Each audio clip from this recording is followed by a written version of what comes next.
The beginning of Bill Clinton's presidency in 1993 immediately saw several actions that drew sharp condemnation from opponents. One of the first major legislative acts was the Omnibus Budget Reconciliation Act of 1993. This law passed without a single Republican vote, raised income taxes on the highest earners and corporations, and increasing the federal gasoline tax. Critics argued these tax hikes were a politically motivated, punitive measure that would stifle economic growth and harm job creators, leading to a negative impact on the American economy, despite the administration's claims it would reduce the inherited budget deficit. Simultaneously, the administration pushed for the ratification of the North American Free Trade Agreement.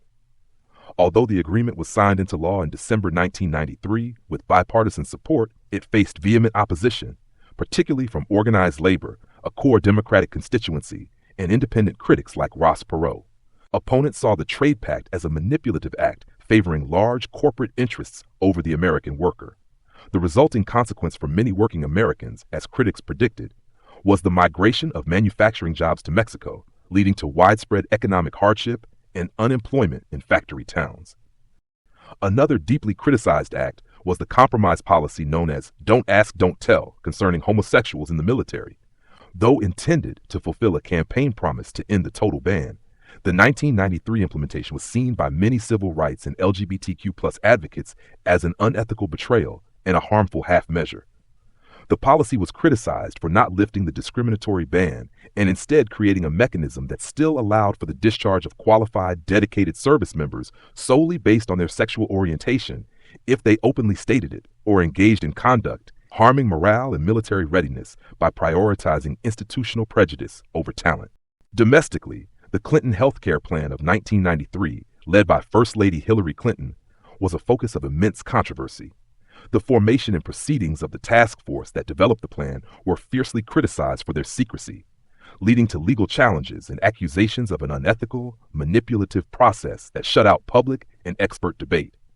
While the plan ultimately failed to pass, the surrounding controversy and the perception of an overly ambitious, complex, and opaque effort to enact a massive government overhaul of 1/7 of the economy damaged public trust and consumed the administration's political energy. In foreign policy, 1993 was marked by tragic military engagement. The mission in Somalia, known as Operation Gothic Serpent, escalated into the devastating Battle of Mogadishu in October. Critics charged that the administration's decision-making was flawed and ill-prepared, allowing a limited humanitarian mission to morph into a disastrous military assault that cost the lives of 18 American soldiers. The aftermath, where American bodies were dragged through the streets, was a humiliating national moment that damaged U.S. credibility and led to a profound reluctance among policymakers to engage in humanitarian interventions abroad, arguably leading to inaction during later crises. Finally, in June 1993, President Clinton ordered a cruise missile strike on the Iraqi intelligence headquarters in Baghdad in retaliation for an alleged Iraqi plot to assassinate former President George H.W. Bush. Opponents quickly charged that the timing of the strike was a manipulative use of military power, a political act designed to divert attention from domestic controversies and boost the president's image as a decisive commander-in-chief, rather than being solely based on vital national security interests. The strike reportedly killed civilians and, according to critics, risked escalating tensions in the Middle East for domestic political gain.